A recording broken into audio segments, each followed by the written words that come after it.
सब तो ज़्यादा फरूक सेल थी जामन की साढ़े पाकिस्तान के अंदर। मुल्तान का जामन मशहूर है कि सब तो जामन अच्छा होता है और मिठास होता है। फायदे इनमें शुगर वास्ते, जरकान वास्ते, सह मर्दों का इलाज।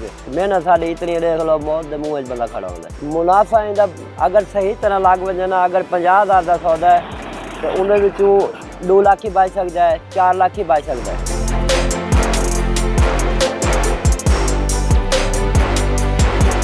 मेरा नाम मजहर अब्बास है भट्टी, सरदारपुर बपियां हराना है। मेरे 7 का बाद 20 साल तो ये काम करेना मैं जामन का। इस साल फसल भी आई, बहुत ज़्यादा आई। इतना पानी बारिशों का लगा है ना, ये सारा गिर गए।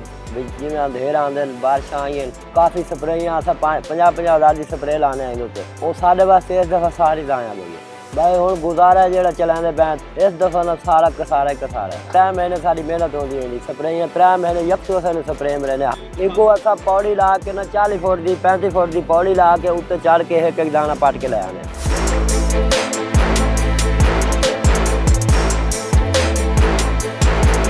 वालो सैले जिथे आप पटे ने जिम्मे तुम्हारे सामने पटा वाली ने भी गला पिछा काट के बैर साढ़े ने साफ दाना डाले था।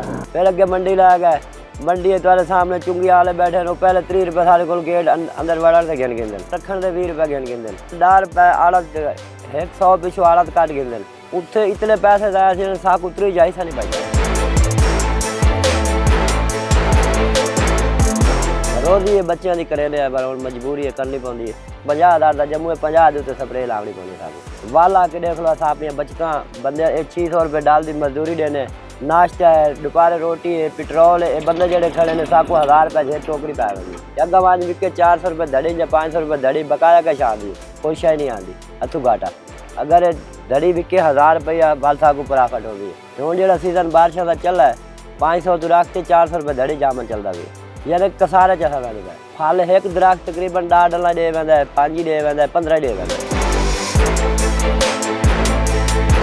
एक पौधा 10 साल तैयार किया। अगर छोटा पौधा लैसो ना 5 फुट का, वो 10 सालों के तैयार हो गए वालों को फल लगती। फल तो वाल भावे 50 साल खड़ा रहे, 1 महीना बाद फल खत्म हो गया, 1 महीने बाद फल हो गया, साल बाद 1 महीने का फल लगता है। वही बूढ़ा लगा अस स्प्रे मार मार थक मैंने, जेडे स्प्रे वाले बैठन रहती 2 नंबर दवाइयाँ दे देना, सब मार मार के थक पैने। स्प्रे काम नहीं करेंगे। क्या मक्खी लग गई, क्या डेंट पै गया, क्या कीड़ी लग गई। भावे अंगूर है, भावे सेब है, केला है, सब तो ज़्यादा नहीं सेल होती है। क्यों हर इंसान शुगर, क्या यरकान, क्या काला यरकान, इस सब का इलाज है। इस वास्ते नहीं ज़्यादा चाह रहा होगा।